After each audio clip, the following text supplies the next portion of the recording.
What does good communication in a relationship actually look like? How long is too long to make a guy wait for a date?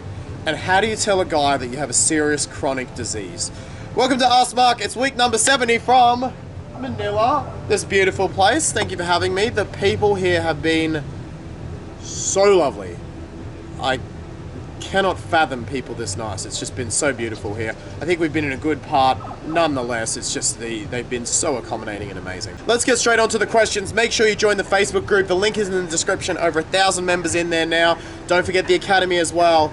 I'm in there. New content every week. It's all happening in there. And the subscribe button is waiting for you. Big red subscribe button, little bell. Hit it now if you haven't already. Let's get into the questions. The first one is a really interesting one from Sophia. And it is, hi Mark, love your videos. In relationships and dating advice, we keep hearing that good communication is one of the most important things.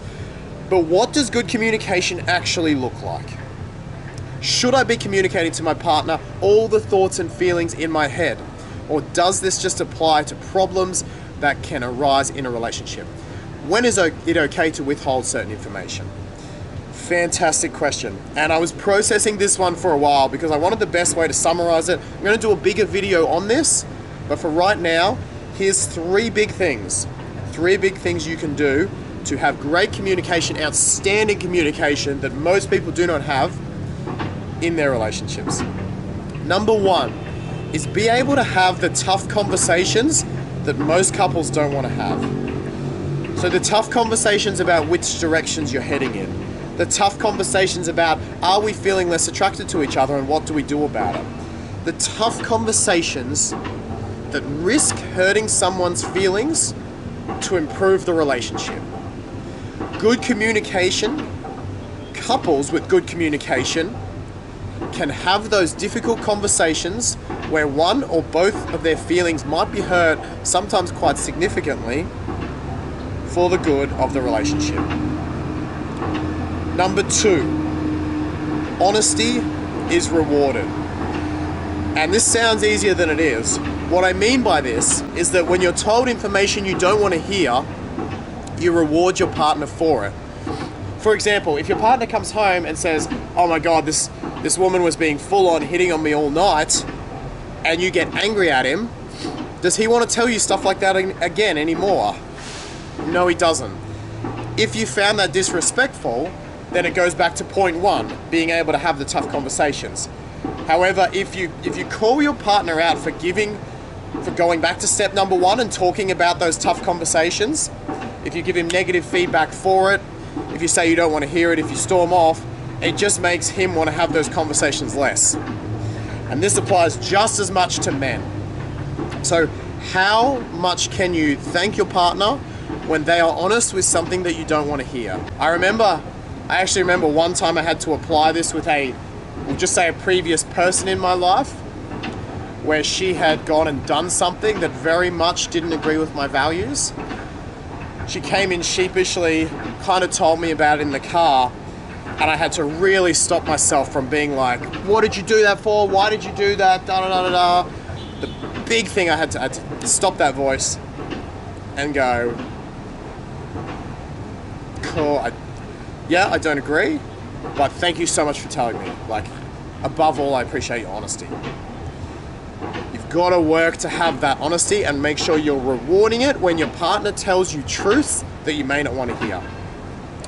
And the third big thing of good communication, this is massive. If you can do this, your relationships are so much higher a percent of surviving than if you do not. Can you stop things getting personal? Can you stop personal attacks of any form in your relationship? If you can keep problems on the problem and stop it going from this is the problem to you're a dick, or this is the problem to you're a effing this, that, or the other, if you can prevent those sorts of arguments and from things getting personal, you're in a powerful position to have a great relationship and have great communication. Hugely important, hugely important. Great question. Second question is from Liz, and Liz says, help please. I'm 28, schooling and working. Met a guy through a dating app. He asked me to meet him. I told him I could only meet him 1 month later due to work. I never mentioned that I had school during the next meetup, and he asked why I could only meet 1 month later. I told him I was working 2 jobs. Can I mention that I have school as well? Would that turn him off? Because almost none of the guys I met through a dating app after leaving, after learning that I was studying another diploma, completely stopped talking to me. Should I tell this guy? Would that ruin my chances with him? He's from a prestigious school previously, advice needed. Liz, I'm just gonna level with you right now. If you are so busy that the next time you can prioritize time to a date is a month away, get off the dating app. It's not a priority in your life. You're not gonna have success when it's this low of a priority.